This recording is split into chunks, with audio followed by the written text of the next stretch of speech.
It's an illegal workforce. That's an internet connection and a phone call away. I don't have sex for money. I spend time with men for money. You nailed it. The sex is always free. The world's oldest profession has moved online and indoors. It's all about the glamour and making money. Starts 2 hours for 1,000, 3 hours for 1,300. I'm Mariana Van Zeller, and we're going behind the supply and demand of the escort industry. And what kind of work am I supposed to do? Is sex involved or not? Many are caught in an abusive underworld, He almost killed me. He made me think I was going to die. while others fight for the freedom to simply work. Police officers, please don't arrest sex workers! This is the American escort industry. The reality is, whether you suck in the plaza or suck in the Bowery, you still sucking.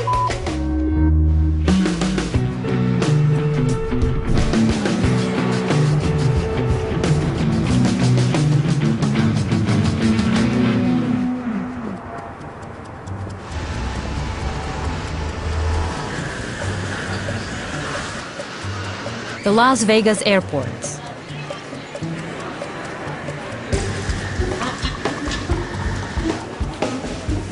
This is Sarah. She's flown from across the country to meet a new client, a man who booked her on the internet. My specialty is what they call GFE, girlfriend experience. I am your girlfriend. I'm your lover. I'm your girlfriend. I'm really, really good at it. Sarah won't show us her face because some of what she does is illegal. She works as an escort, part of a booming underground workforce. We've come here to learn how the escort industry operates.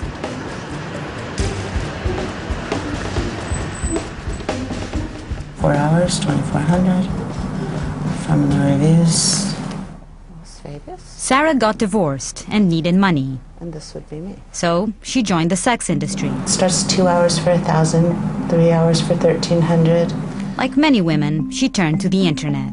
12 hours for 3,000, or 12 hours plus breakfast in bed, 3,500. She works independently. No agencies, no pimps. Just a laptop and a cell phone. Sarah is her name. She offers all sorts of different consultations, as she calls it. You can spend a full day with her for $6,000, or you can go for something simpler, which is 4 hours dining and dessert for $1,600. The internet, the backbone of the 21st century sex industry. Prostitution is illegal in most of the United States, but if you look online, countless websites appear to sell sex. One after the other, after the other, after the other. You can have your pick of blondes, brunettes, redheads, couples, strippers, party girls, and of course, escorts. And we basically want to find out who these girls are and how this whole escort business operates. Well, I don't have sex for money. I spend time with men for money. The sex is always free.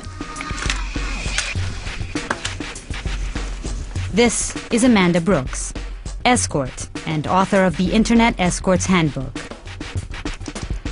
Amanda teaches women how to break into the business of independent escorting. First of all, selling your time for money is not illegal. Doctors and lawyers do it every single day. What is illegal is prostitution, which is selling sex for money. So, no, you can't go and advertise and say, I'll give you a for $50. No, that's totally illegal, and if you get arrested for that, you kind of walked into it. In the online market for prostitution, thousands of escort websites are carefully worded. Sex is rarely offered, and clients are expected to read between the lines. For women who want to stick out from the pack, there's plenty of competition. Girls have to be very competitive no matter what niche they're in right now. Being on top of your business, being on top of your marketing and advertising. I don't think I've ever done anything this sophisticated, actually. Today, Amanda's getting new photos for her website. 1, 2, 3. That was beautiful. The demand for escorts is huge, and we're talking the entire gamut. That's beautiful. And But come on, generally, more. 80 Yeah. to 90% of the clients are married. Oh, that was great. 1, 2, 3. Marriage is great for business because the men realize that they're missing something. And we're a lot better than an affair because we're not going to go in there and, try to take him away from his kids. We're not going to go in there and try to make him marry us. We're very safe. I've disappointed and failed to live up to the standard I expected of myself. I must now dedicate some time to regain the trust of my family. Moments ago, Eliot Spitzer announcing he will step down effective next Monday, forced from office after he's linked to a pricey prostitution ring. A judge refuses to dismiss the indictment against alleged Manhattan Madam Kristen Davis. When New York Governor Eliot Spitzer was caught patronizing high-end escorts, agency owner Kristen Davis went down with him. Davis was arrested in March after police say a neighbor tipped them off. What interested me in particular about the sex industry is the economics of it. I came from a business background, and it is a recession-proof industry. There's a reason why it's called the world's oldest profession. Kristen didn't set out to be a madam. She was introduced to the sex industry while working at a multi-million-dollar hedge fund. Within my week number 2, I was asked to book a VIP trip to Vegas for the portfolio manager and to get strippers and to talk about body rub places they could go after hours, and sometimes that included having to book their escorts and that sort of thing. Kristen started one of New York's most successful escort agencies and became known as the Manhattan Madam. She says her agency earned millions each year. High-end prostitution is seen as glamorous. People cannot fathom why someone would pay over $1,000 an hour for somebody's time. Once they hear that, now their next question is, what's the girl like, or what are they getting for that amount? Got lube, good lube, lots of it. Odorless, tasteless. The necessities. Condoms. Condoms, lots of condoms. Lots of condoms. Sometimes we use rope. Large portable vibrator, rechargeable. For the ladies. As an escort, Sarah sees both men and couples who come to Las Vegas looking for a good time. So this is your mental checklist. This is what you bring in your briefcase. Exactly. The vibrator, the condoms, the lube, the handcuffs, the rope. This is in your briefcase. This is in my briefcase, yes. You enjoy what you do? Absolutely. Oh yeah. When I was talking about you, I said prostitute before. Did you not like that term? It doesn't bother me. No. It's technical, like accountant. Yeah, it doesn't bother me. I mean, I know what I am. It doesn't stir me. Sarah's privileged in the world of prostitution. As an independent escort, she calls the shots and commands big money from her clients. But for many women who set out to become escorts, a much different reality awaits.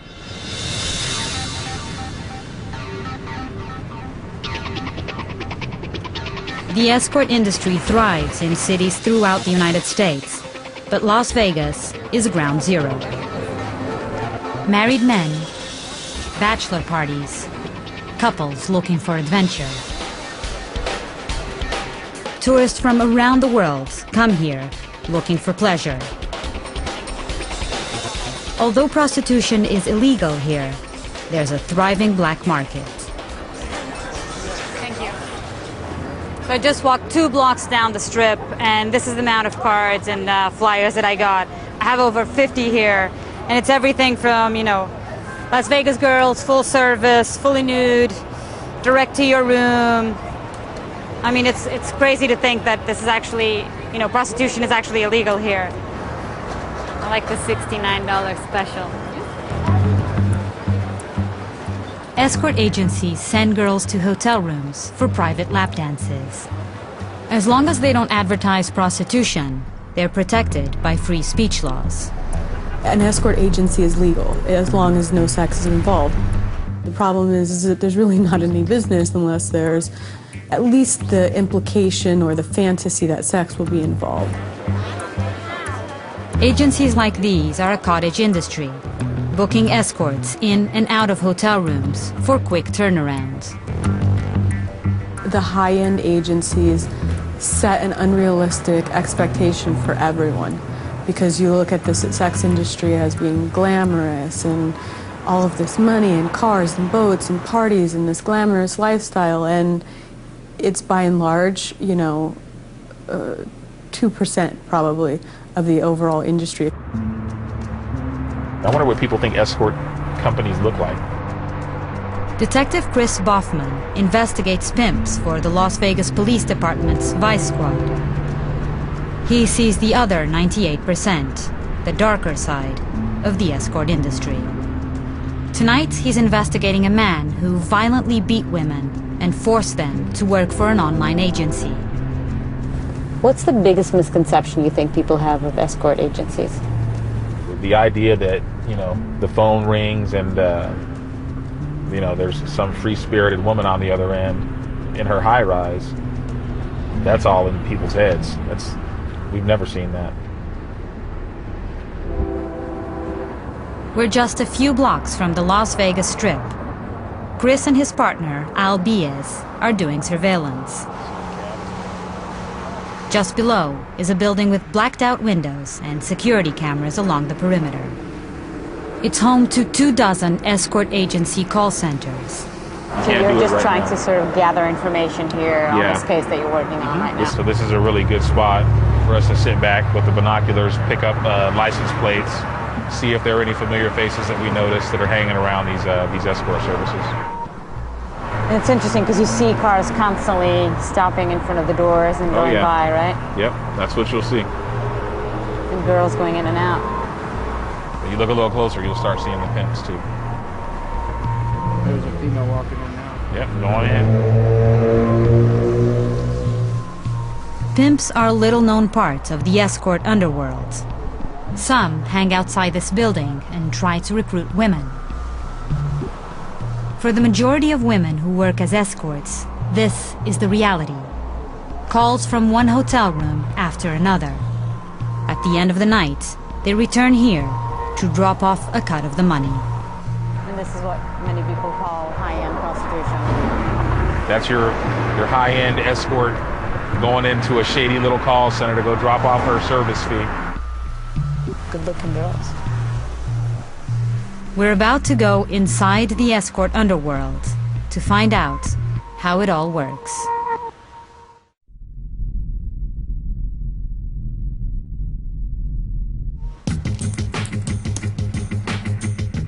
The Internet. Much of the sex industry has moved online and flourished. Hundreds of websites are devoted to helping escorts and clients find each other. They want to be with someone who's a runway model, they choose that. They want to be with somebody who's PSC or porn star experience, they choose that. There's something for everybody here. On a good week, Sarah spends 15 hours at appointments. She also lies to her family about her double life and says that the risks will make anyone paranoid. It's terrifying. Living with the knowledge that I could be busted because of what I do, it's absolutely terrifying. I worry a lot about it, so I screen the hell out of people. They have to tell me everything about them. Their real first, last name, they have to tell me where they work, they have to tell me how old they are, they have to tell me where they live. Thanks to the internet, I can tell if they're a real person or not. If they're a ghost, I don't see them. They could be Jack the Ripper, they could be law enforcement, they could be lying about anything. And if they're not completely straight up with me, I don't see them. Tonight, Sarah's meeting her new client. He's passed her screening, so she's convinced she'll be safe. There still is a bit of a risk of violence. But really, anybody's biggest weapon is just paying close attention at all times. And if somebody comes in and something doesn't feel right, you trust your gut. There's a lot of girls that get in and try it. Even the ones that are enthusiastic, they'll get in and try it. If it were easy, everybody would stick with it. It's not. It's just not. Not even at my level is it easy.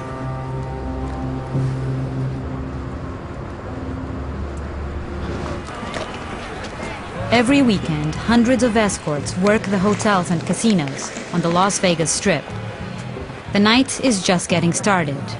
Former escort Annie Lobert is about to begin a night of outreach. I was the top call girl at the escort services that I worked. I considered myself a high-class prostitute, but I never said the word prostitute. High-class call girl is what I said. People think that sex work is so glamorous and that girls love it, but it's a lie. Once you have that first rape, the first beat down, I've had clients try to kill me and leave me for dead in the room. Annie worked as an escort for 16 years. She left the sex industry and started a ministry called Hookers for Jesus. Her mission is to help women leave the business. Be safe tonight. Be safe, girls, okay? Okay, God bless you, girls. Have a good night. Most of them are in the casino. You're not going to see a lot on the strip. They're in the casino going up and down the elevators, turning tricks. What will happen if they see the camera? They will get very upset. Annie agrees to take us inside a casino to show us how high-end prostitution works. There are security cameras everywhere, and no filming is allowed, so I'm wearing a tiny hidden camera. Ready? Let's roll. If I was working still, I would come here, because this place has a lot of high rollers. It's one of the higher class casinos on the strip. I see a girl. She's with an older guy. Doesn't look right. She's working. She's probably in her 20s. He's probably in his 60s. It's definitely not her dad. She's Asian. He's a white man. Gray hair. She's laughing and sitting there with that guy like it's like the best day of her life. And she's probably thinking about all the money he's gonna give her. Right there. Oh, right there, they're working. These two girls right there? Oh, wow. Right there. Annie spots two women making the rounds. Hey, girls. Come here. Come here. So what are you guys doing here? You guys just hanging out? Yep.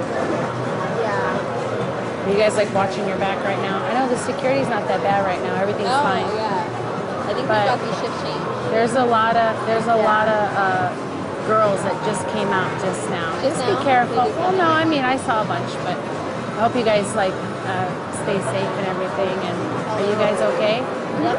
Well, thank you. Anyway, you girls have a good night. Bye. See you later. Bye.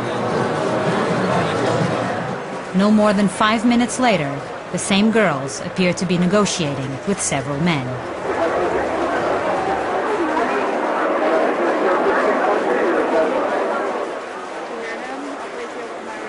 One man offers $600, but they don't seem to come to an agreement. Soon after, the girls move on. Do you think the casinos know that this is happening? Yes, absolutely. And why don't they do anything to stop it? If a man loses $100,000, you're going to want to comfort him, right? Send him a girl, take care of him, woo and coo him, send him some alcohol, so when he wakes up, he'll pull out another $100,000 and gamble it at your casino. You got to keep him happy. We contacted several casinos. They all said that they don't support illegal activity, and employees could be fired for promoting prostitution.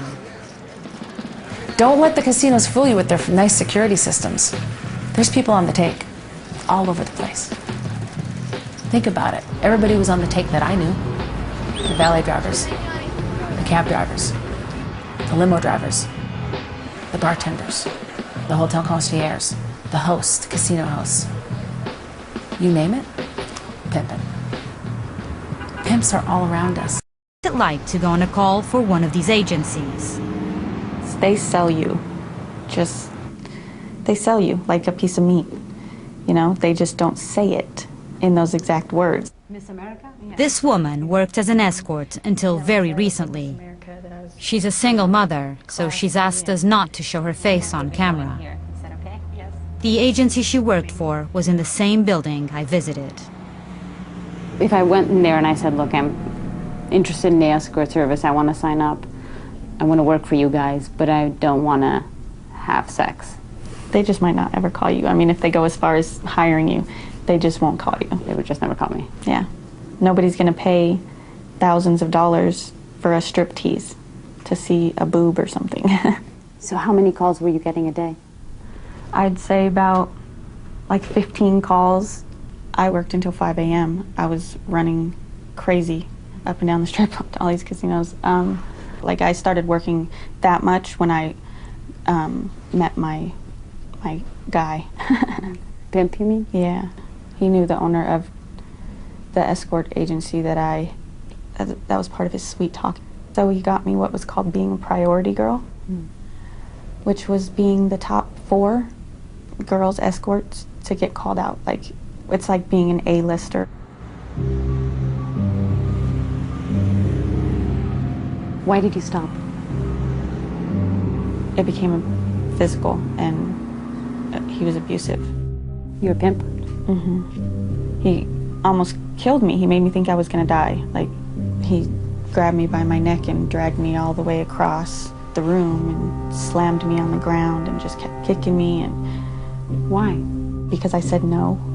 Because he wanted me to go somewhere and I didn't want to go. How many girls do you know that don't have a pimp and are in the escort service? I only met like 2 the whole time. Out of dozens that you met? Oh yeah, hundreds of girls.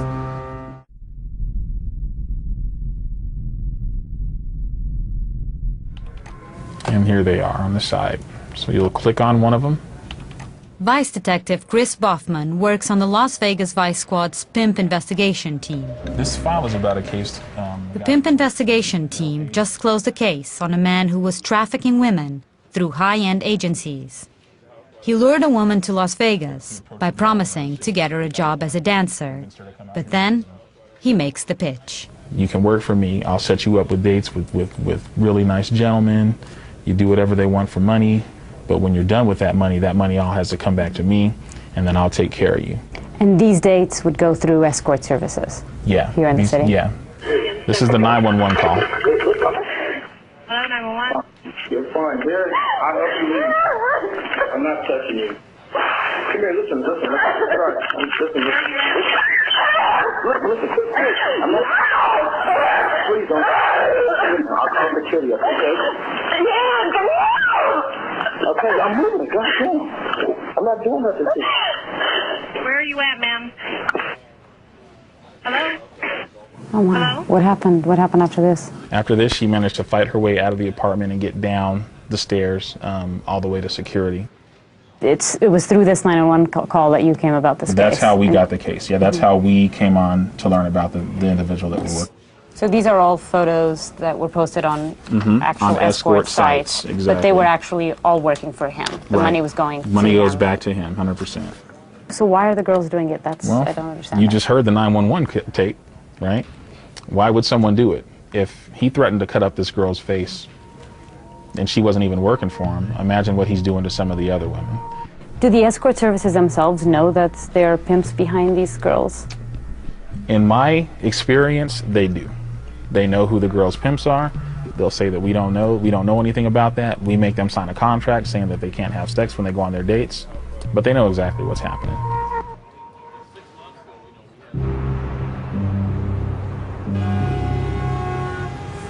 We're on our way to meet with a man who owns an escort service. He's agreed to meet with us outside of his office at this bar, and he said he'd be wearing sunglasses to partially obscure his identity, but that he would tell us how the escort services really work.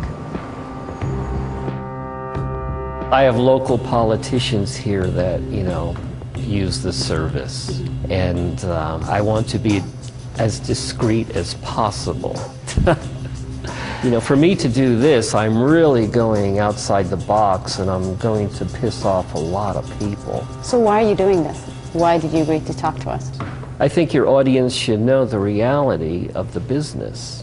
And what is the reality of the business? Well, it's not all glamour. Is it a profitable business? Oh, very profitable.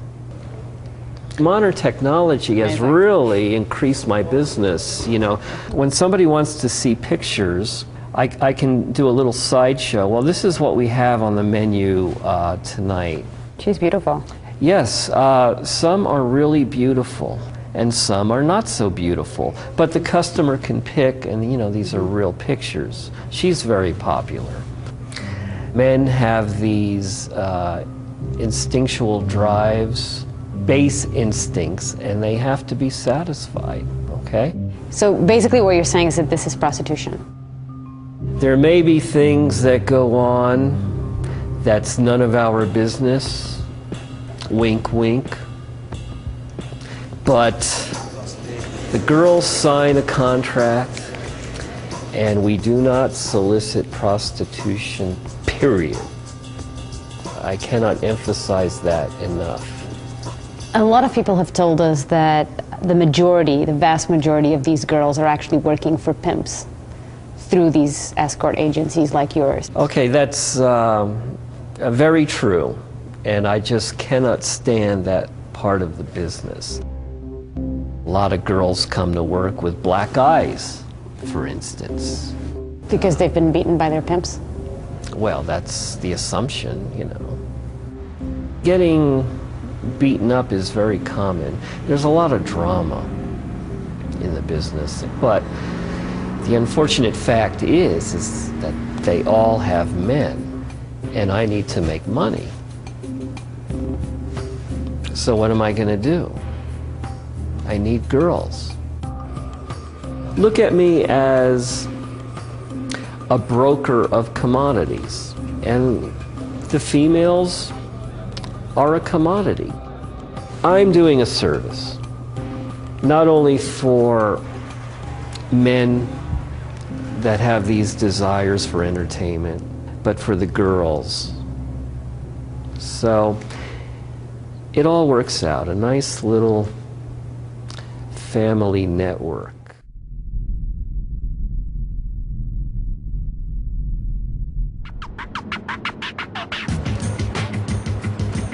Las Vegas. Prostitution is the city's biggest open secret. Escort services cater to tourists looking for sex and companions. And they have an underground army of promoters to help bring in clients. We hear that a lot of the escort services rely on taxi drivers to bring them customers, clients. So today our producer Darren here is going to be geared up with a hidden camera, and he's going to try and talk to some of these taxi drivers and see how it all works.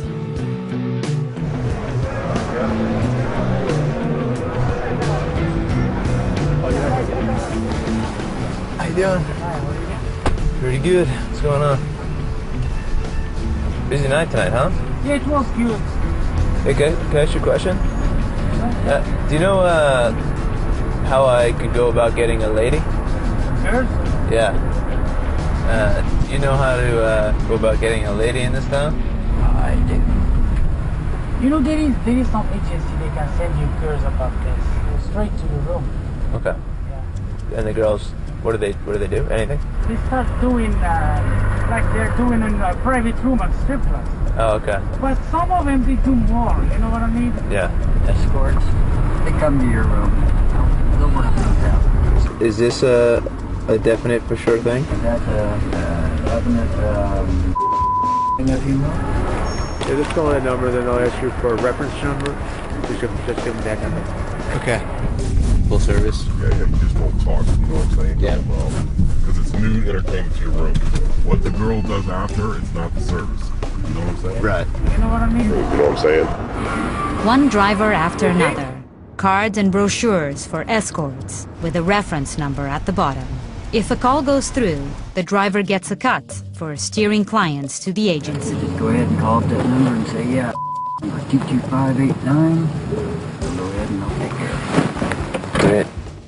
Taxi drivers can lose their jobs for getting kickbacks from the agencies. All of the taxis here have security cameras for safety, so this driver steps outside. When you call, you have to make sure you're in the room, you know what I'm saying? Okay. And then he makes the pitch, but not for an escort agency. What do you think about her? I drive this. This driver offers to set him up directly with a 21-year-old girl that he drives himself. She's 21.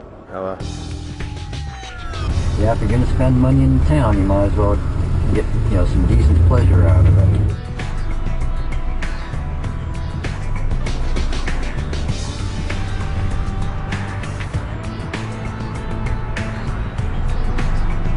In Las Vegas, an entire underground economy profits from the illegal sex industry. But those who have sex for money are considered a criminal class, and they take on the most risk. Sex work in all of its glorious forms will never go away. I hope it never goes away because I'd be out of a job.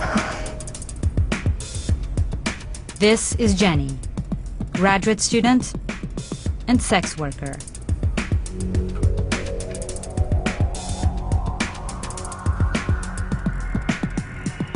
Vegas has become very successful at selling an image of sex and often an image of female sexuality.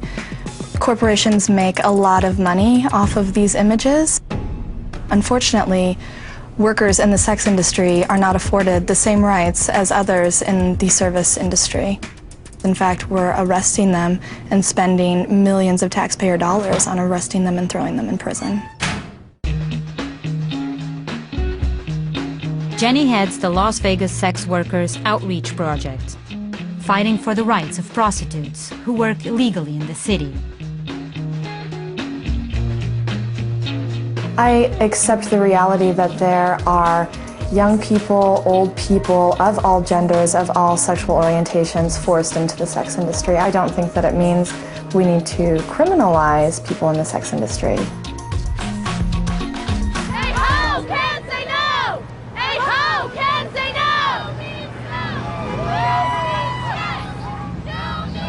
no! This is the Vegas Slut Walk. Hundreds of activists have gathered on the strip to protest sexual violence. The provocative clothing is part of the message. Be nice to sex workers! For countless illegal sex workers, rape and sexual violence are common. If a woman is raped, she's asked if she's a whore. If a whore is raped, she's asked, what did you expect? As if selling erotic services somehow meant that she couldn't actually be raped. People in the sex industry who are working illegally are not able to go to law enforcement when they need help. For instance, if a customer becomes violent, they can't go to law enforcement and ask for protection. Police officers, please don't arrest sex workers! Thank you!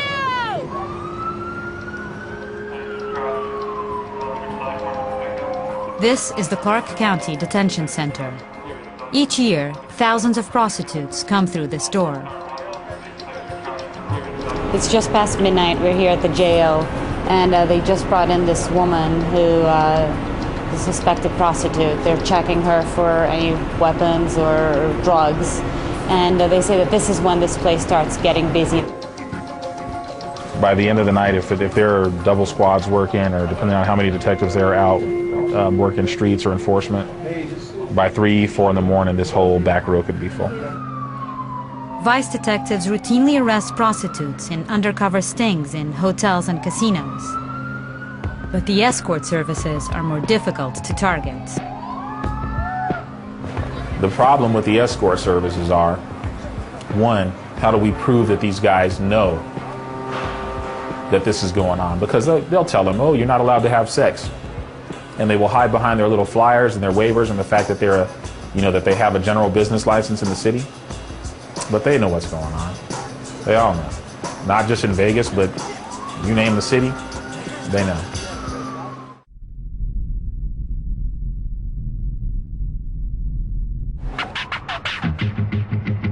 In major cities throughout the United States, escort agencies and law enforcement play a cat-and-mouse game. Today we announce a 144-count indictment against members and associates of high-class NY.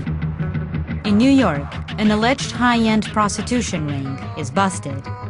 Authorities believe high-class NY made over $7 million in 3 years, providing escorts to Wall Street bankers. Some clients spend more than $10,000 in a single night. The owners and the prostitutes all face charges that could land them in jail. But the clients? So far, they've gotten off clean. the way that it's being done now, where you go after the person running the agency. Somebody else will pop up and start an agency. Girls still work independently. It doesn't address the problem at all. Girls won't work if there are no clientele. So you have to address the demand. I want you to look at me.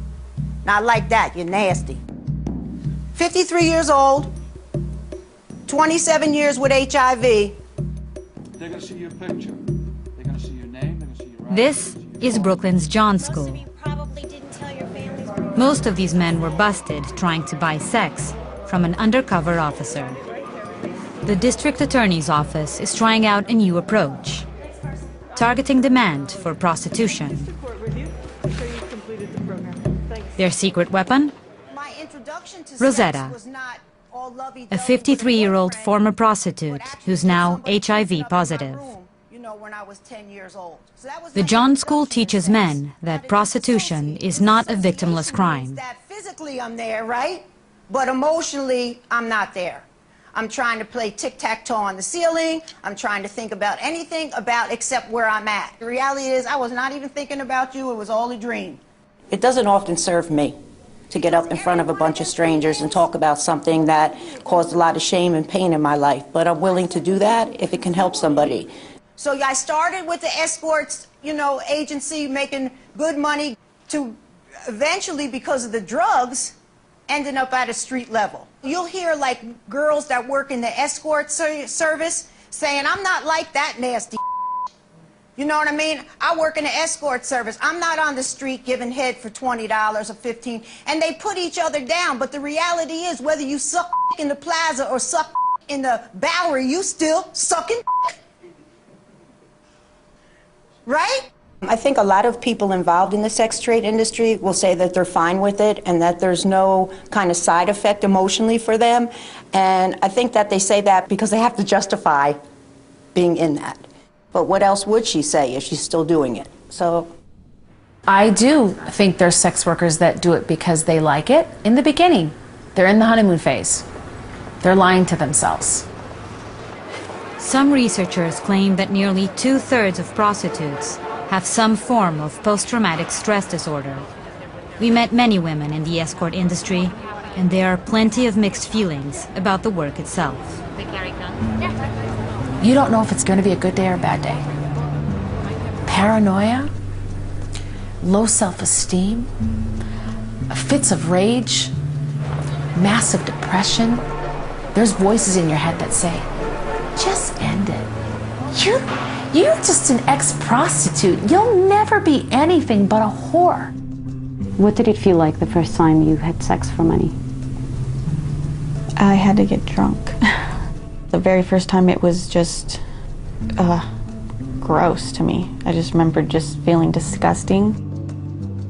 I think that many sex workers experience some kind of psychological effects from the job, but I think that those effects are mainly because of social stigma and whore stigma and people shaming them for the work that they do.